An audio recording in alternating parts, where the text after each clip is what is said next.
I see our discourse coarsening, and I see our side, if there is one, losing through decades and generations. And I think part of the reason we're losing is this desperate need to tolerate these disparate and violent voices. History is full of societies that tolerated fringe elements and fringe groups that were nationalist, that were racist, that grew and metastasized into forces that destroyed those societies. It's one thing to say you're tolerant of your conservative neighbor because you have mostly shared values. I would like you to remind everyone that that conservative neighbor may have, and probably did because 99% of Republicans showed up and voted, may have voted for a man who is an open misogynist and an open racist. So my question to this crowd is, when are we not tolerant?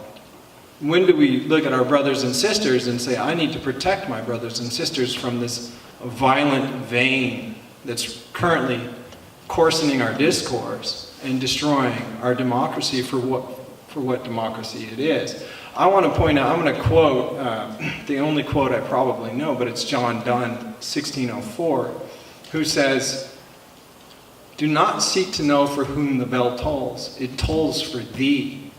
It's preceded by the clause, I get nervous in public, this is why I'm not a lawyer.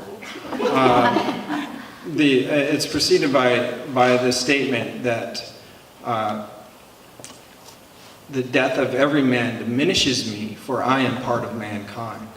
John Donne in 1604 is preaching intolerance to those who do not recognize themselves as part of mankind. I'd like to point out too that the Dalai Lama, who had one of the most beautiful things I've ever heard, which was, persuasion is a form of violence.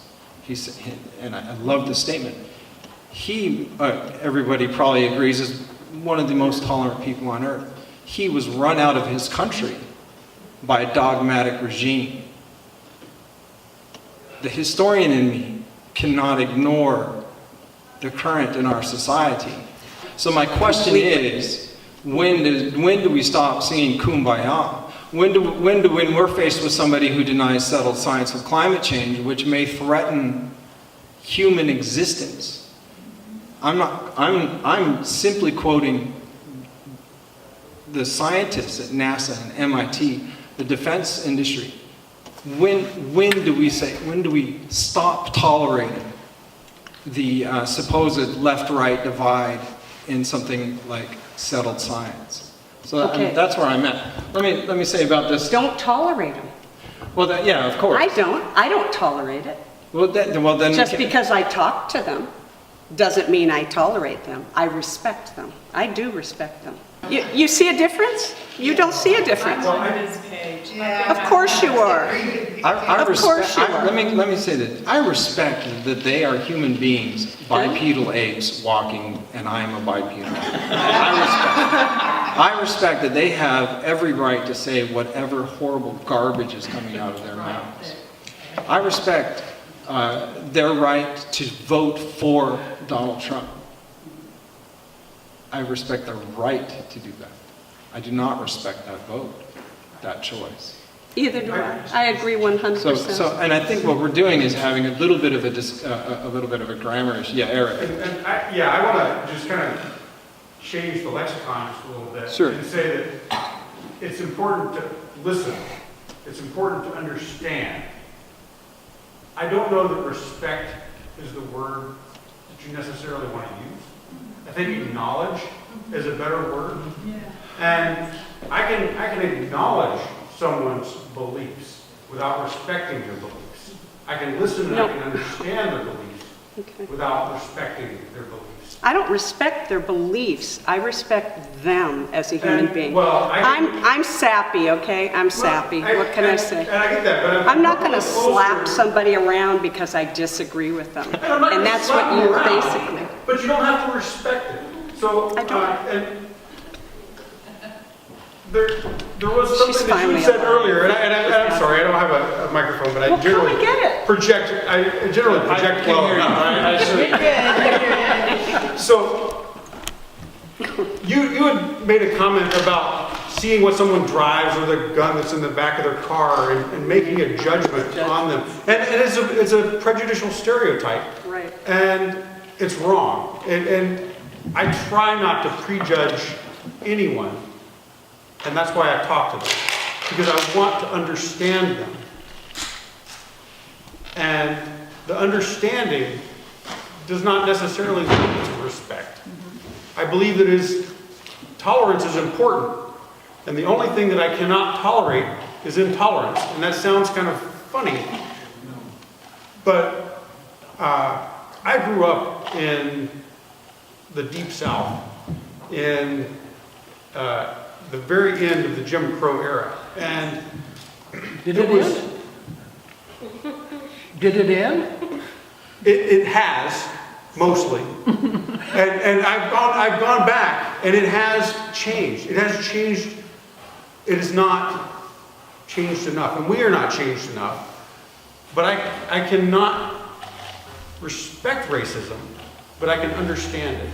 I cannot respect intolerance, but I can understand it. And so I agree with you. There has to be a point when we stand up and we can say, I understand what you're saying. I do not respect your position.